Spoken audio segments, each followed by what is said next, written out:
Peter Ducey. All right, we bring in Peter Brookes now to talk more about this from Heritage. He's the Heritage Foundation Senior Fellow and a former Deputy Assistant Secretary of Defense. Good to see you here in New York. Yes, Peter, good to be with you. All the time on remote. Right. Now, to follow up on Peter Ducey's reporting, a couple of questions, and I also want to talk about oil, which is obviously of our interest. He says, well, we don't want to see any rocking the boat for the Trump administration. It seems to me the Senate rocks the boat here a little bit with this. Yeah, it certainly does. Of course, remember, this is a lame duck Congress, right? There's a new Congress coming in next year, but there's a bunch of things going on here. One is they're unhappy about what the administration's done about the Khashoggi murder. Right.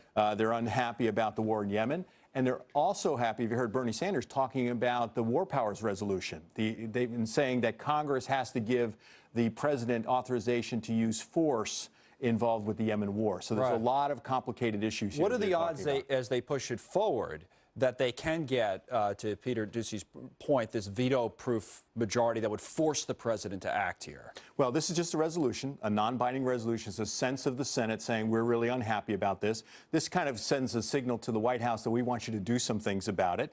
Otherwise, we may do something, and I think that's going to come up in the next Congress. Yeah. Now, right now, the House isn't going to do anything about the Senate resolution.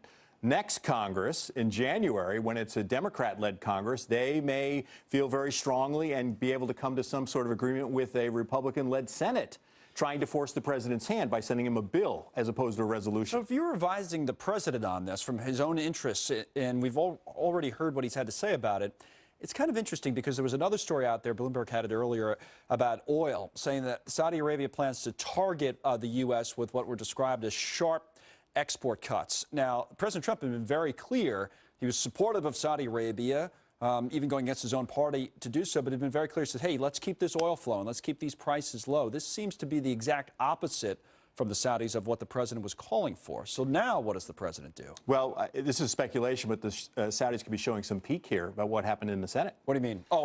Yeah, they're unhappy. They're unhappy by this resolution. And so they're saying, okay, fine. If you're but they're really sticking it to the president. He's the one They are sticking it to the president, and they may make the president may have to make some tough decisions because of this. They're also in cahoots with the Russians. Remember, this goes back a week or so where they met with the Russians, and they're talking about both, about oil prices, which is important to each one of them. So it could force the president's hand to get a little bit tougher with Saudi Arabia on this issue because it may make it the gas prices may go up. Well, would you go so far as to say it should force the president's hand? What would be his motivation now not to act if they've basically said to him, not in so many words, is, hey, listen, we're going to put this right back in your face. We're not going to listen to what you want us to do. Well, first of all, look, this is a very important relationship. We're dealing with a heinous crime. This is very complicated. But there is a lot of signal here in the United States that they're unhappy about it. And the Saudis may have forced the president's hand based on the raising of oil prices. And he may decide he needs to do something. But this is not the end of the story. Okay. This is, once again, we're in a lame duck Congress. We're moving into the holidays. There'll be a new Congress next year. And we'll have to see what happens, in Saudi Arabia if we see some sort of accountability, which is what everybody is calling for over this heinous crime. And as a final point, I also wonder what our strategic interest is for that price of oil that both of us are looking at right now. It's at $53.11, so it went up a couple of bucks today. I know everybody likes to say for consumers, and it's true, we want as low as price as possible. I get that. But, for our own oil industry, which is very important to us, I think from a national security perspective as well, you got to have the price, at least above $50, right? So we probably don't want it to go too low either. Right. Yeah, I get your point. I'm going to say that that's probably something for you to discuss. I mean, I'm not in terms of oil and energy, but it speaks to how complicated. No, it is very complicated. Like I said, they're talking about the War Powers Act. Bernie Sanders was. We're talking about the murder of a journalist. We're talking about the war in Yemen, which is a terrible humanitarian disaster.